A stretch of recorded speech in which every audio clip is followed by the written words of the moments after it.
With these combinations, I tried to bring together the sea and the earth. I have tried to implement the Mediterranean flavors into my dish. I use a selection of these ingredients because I believe they go hand to hand together with fish and they bring different flavors to balance the dish.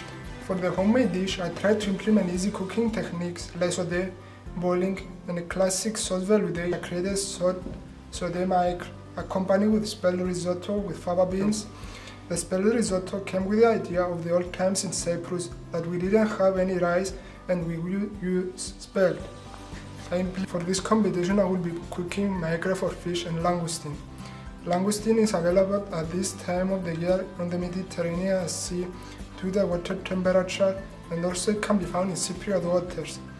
I selected the maigre for this competition, firstly because it can be found in Cypriot waters, and secondly the methods of catching it is respectful towards other sea marine life. Moreover, maigre can be found in aquacultures. Last, these dishes will be presented to the consumer as sustainable dishes and zero waste, as the fish come from fisheries that use all the necessary precautions to keep the sea life productive, use the correct method of fishing and protect the sea life. Also, they will come with identification tags and documents that are fish in the right geographic location and correct size. It's sustainable and zero waste menu because all the fish bones, trimmings and fillets are used for the production of those dishes. The sustainability of the fish depends on the provenance of the fish. If the location from where they were fished is legal or not. Secondly, to keep a fish must have the right size based on the European regulations which are defining the minimum size. Thirdly, their fishing methods that they use has harmful effects on marine life.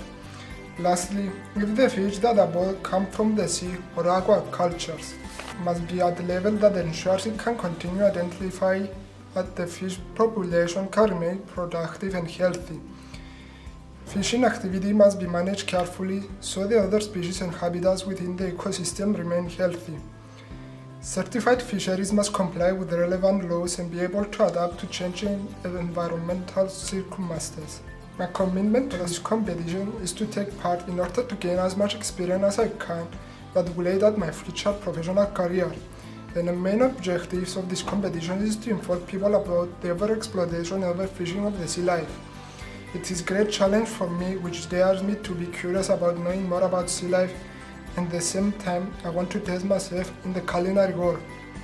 Most importantly, this competition is the perfect opportunity for me to broaden my horizons when it comes to seafood and to support the efforts of this competition. The future depends on the sustainable work we do today.